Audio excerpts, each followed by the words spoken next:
В этом видео я покажу, как я ухаживаю за своей промышленной машиной, расскажу, когда ей требуется ТО, по каким признакам можно понять, что пора менять масло и прочистить ее механизмы. В среднем ТО проводят у промышленных машин раз в полгода, если шьют не часто, и где-то раз в 3 месяца при индивидуальном пошиве, если вы шьете довольно-таки часто.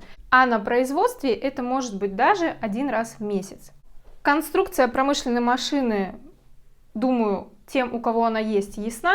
Это стол, это голова, и голова прикреплена к столу, и вот при помощи таких манипуляций сзади есть специальный механизм, который удерживает, такой пенечек небольшой, удерживает вес машины вот в таком состоянии. И сейчас мы посмотрим, что за 3 месяца у меня произошло с машиной.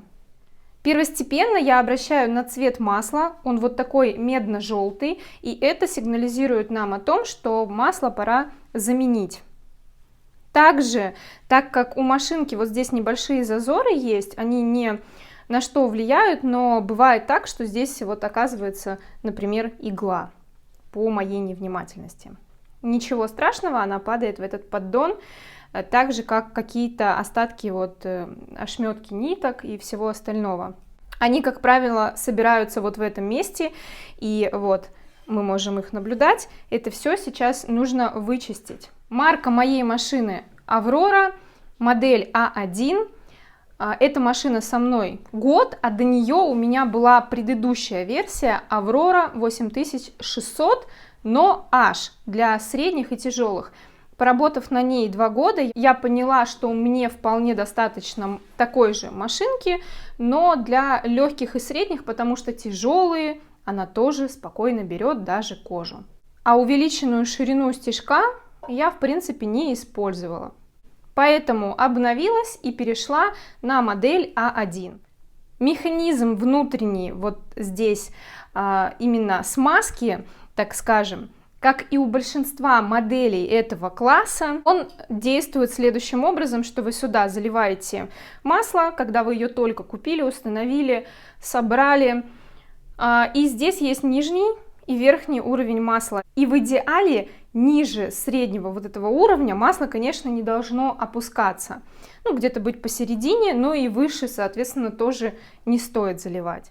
По вот этим фитилечкам и по этому фильтру автоматически масло попадает во всю голову, и вся эта система происходит смазывание без вашего участия. Вам достаточно следить за тем, чтобы не было вот здесь никакой грязи, вот тут вот ничего вот сюда не попадает, то есть здесь это просто вот выносной такой вот, скажем, рукав.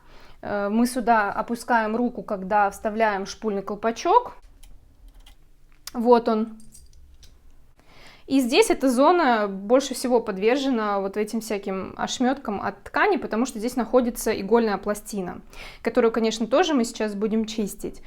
Вот тут вот критично важно, чтобы ничего не попало, никаких вот таких ошметок, потому что велика вероятность, что это все может быть на вот этом фильтре. В этом механизме мы ничего не очищаем, максимум можно вот здесь пройтись тряпочкой, если есть какая-то пыль или еще что-то, но, как правило, здесь такого не происходит. Вообще ничего не трогаем. Можно также что-то подсобрать вот самого фильтра, опять же, если здесь какой-то пушок заметите.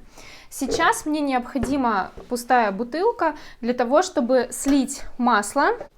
Раскручиваю вот этот болт. Здесь еще, как правило, идут вот такие магнитики. Эти магнитики здесь необходимы как раз для того, что если вы уроните сюда какую-то иглу, она попадет именно, притянется к магнитику. Подставляю вниз под поддон, удерживаю там рукой бутылку и раскручиваю вот этот вот болт. Убираю болт и опустошаю поддон от масла.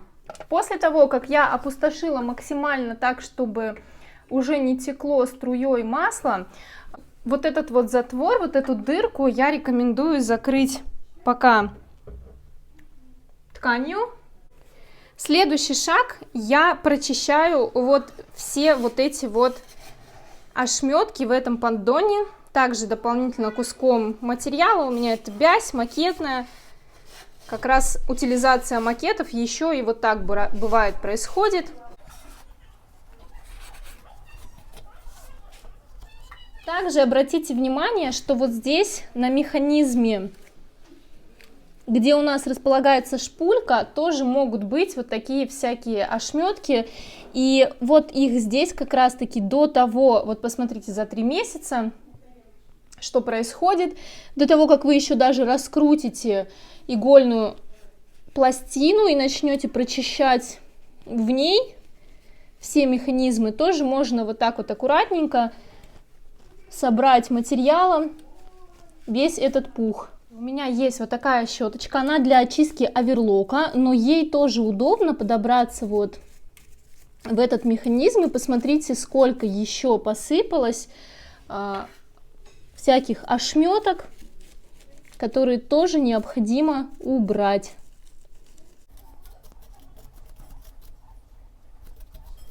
После того, как я опустошила поддон от всяких ошметок, сейчас, пока не убираю отсюда тряпочки, я опускаю голову машины обратно и займусь тем, что буду прочищать вот этот механизм. Есть ручной подъем лапки, он находится сзади, вот там у головы. Вот, я приподняла лапку. Я уберу отсюда лапку, также сниму иглу и, конечно же, заменю ее. Теперь я отвожу игольную пластину максимально, вот так, раскручиваю игольную пластину и извлекаю ее.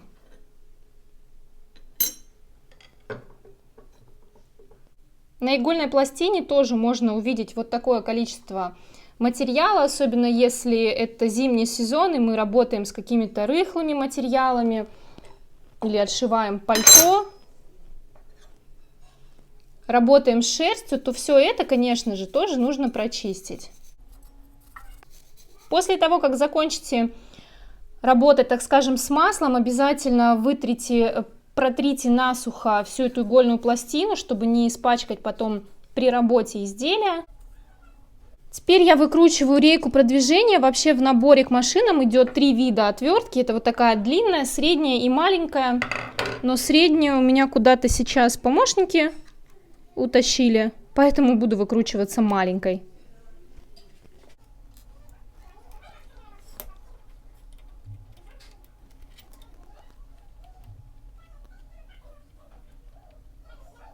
Убираю рейку продвижения, и на рейке продвижения в зубьях тоже есть вот эти вот все ошметки от ниток,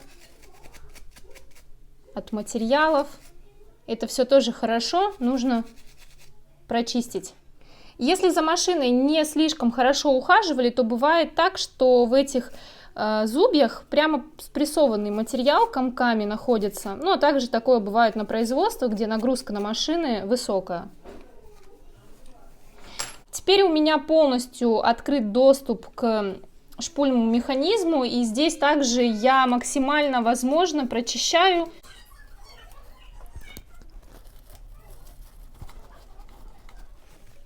Возвращаю игольную пластину вот так вот на место. Здесь подчищаю, переворачиваю голову еще раз.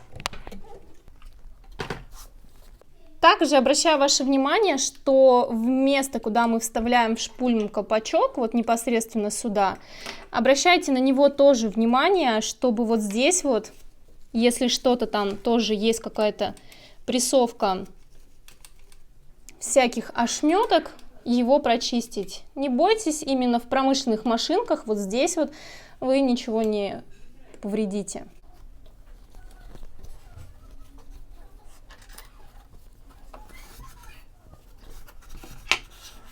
Итак, возвращаю голову на место, закручиваю всю конструкцию на место. Это рейку продвижения.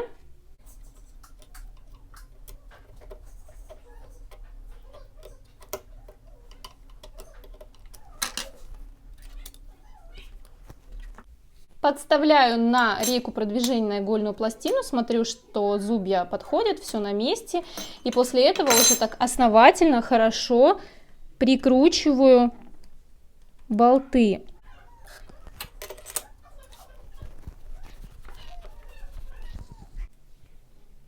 На болтиках тоже могут быть какие-то налеты.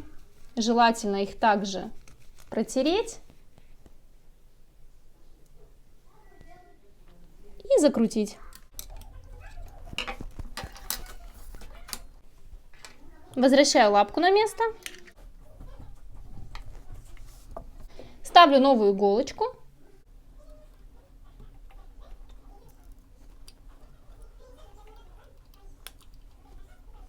Рекомендую прочистить сам шпульный колпачок, потому что внутри у него также могут быть вот такие вот ошметки.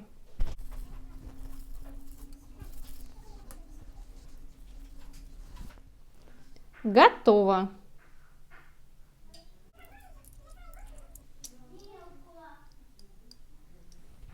А теперь возвращаемся к нашему поддону и к маслу. Прочищаю весь поддон, не переусердствуйте, прям все вычищать до мельчайших каплей не нужно. Вот этот механизм, который поднимает у нас лапку, тут тоже посмотрите, чтобы не было ничего засорено. Также в этих местах, если попадают какие-то металлические предметы, может быть эрозия, кажется, так это правильно называется. Но главное, чтобы здесь не было каких-то вот сильных ошметков. И на этом, в принципе, все. Закручиваю обратно гайку и болт.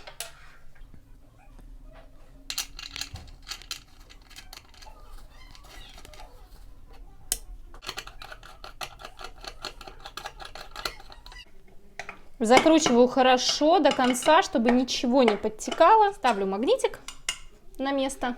И все, что осталось сделать, это налить новое масло. Масло я использую специальное, машинное.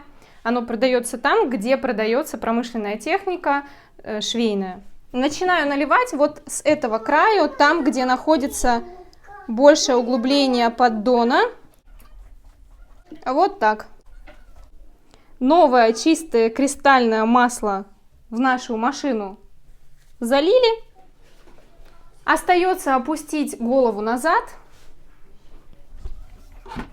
протереть машину сверху, также от каких-то напылений, помыть руки и порадоваться тому, что наша машина сказала нам спасибо и непременно будет работать теперь как отлаженный механизм, радоваться результату и не лениться, друзья, ухаживать за своим оборудованием. Также рекомендую внимание обратить вот на эти участки. Здесь тоже скапливается пыль, на внешнее, на маховое колесо. Вот здесь вот все это протирать. Если вы будете ухаживать за своей промышленной техникой, она прослужит вам, может быть, даже не одну швейную жизнь и достанется по наследству вашим родственникам. До следующих полезных видео. О том, как можно прочистить внешние механизмы, мы убираем ниточку, чтобы нам здесь ничего не мешалось. Мы берем отрез, кусочек ткани, и вот таким образом прочищаем все механизмы от пыли.